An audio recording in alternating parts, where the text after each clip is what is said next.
Bismillah, Assalamualaikum warahmatullahi wabarakatuh. Innal hamdalillah nahmaduhu wa nasta'inuhu wa nastaghfiruh wa na'udzu billahi min syururi anfusina wa min sayyiati a'malina. May yahdihillahu fala mudilla lahu wa may yudlilhu fala hadiyalah. Asyhadu an la ilaha illallah wahdahu la syarikalah wa asyhadu anna Muhammadan abduhu wa rasuluh la nabiyya wa la rasula ba'dah.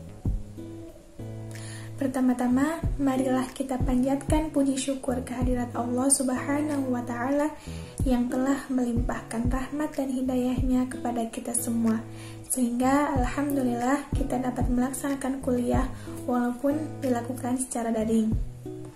Yang kedua, sholawat serta salam kita panjatkan kepada Nabi Muhammad SAW yang telah membawa kita dari zaman kegelapan menuju zaman yang terang benderang, yakni dengan adanya agama Islam.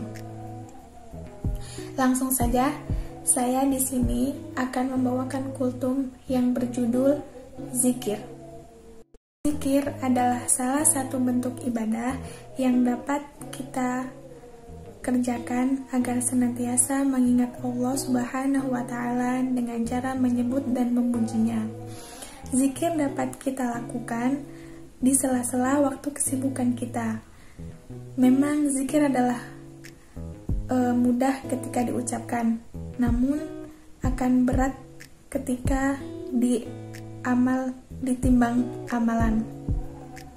Kemudian zikir juga dapat kita laksanakan ketika kita sholat atau ketika zikir di waktu pagi dan petang, di mana di waktu pagi dan petang tersebut ketika matahari terbit dan matahari tenggelam. Selain itu, zikir juga dapat kita laksanakan ketika kita berjalan, duduk, atau kegiatan yang lainnya. Ucapan-ucapan kalimat zikir sebenarnya banyak, akan tetapi beberapa contoh seperti mengucapkan takbir, tahlil, tahmid, dan yang lainnya.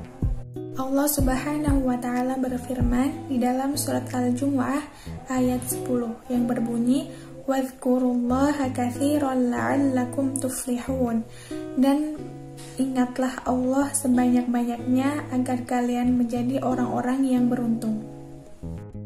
Di sini saya akan menyebutkan manfaat-manfaat zikir.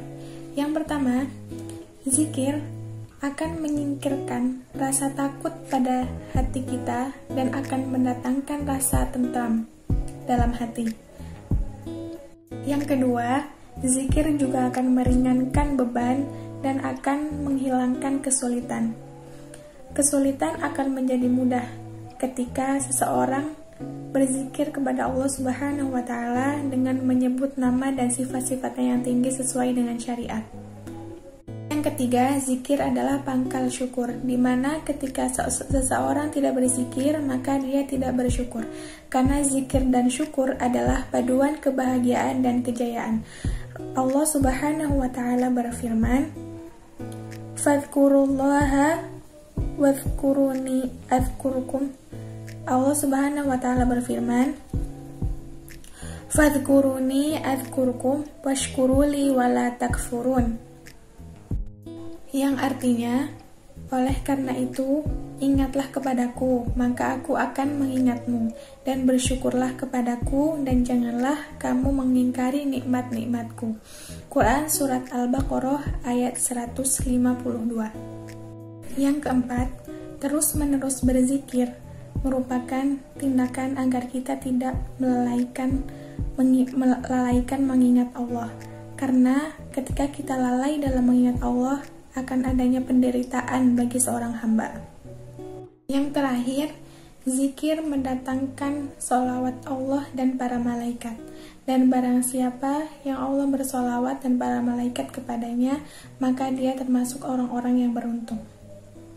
Mungkin cukup sekian dari saya. Semoga apa yang saya sampaikan bermanfaat bagi kita semua. Kurang lebihnya mohon maaf. Nun wal qalami wa ma yasturun. Wassalamualaikum warahmatullahi wabarakatuh.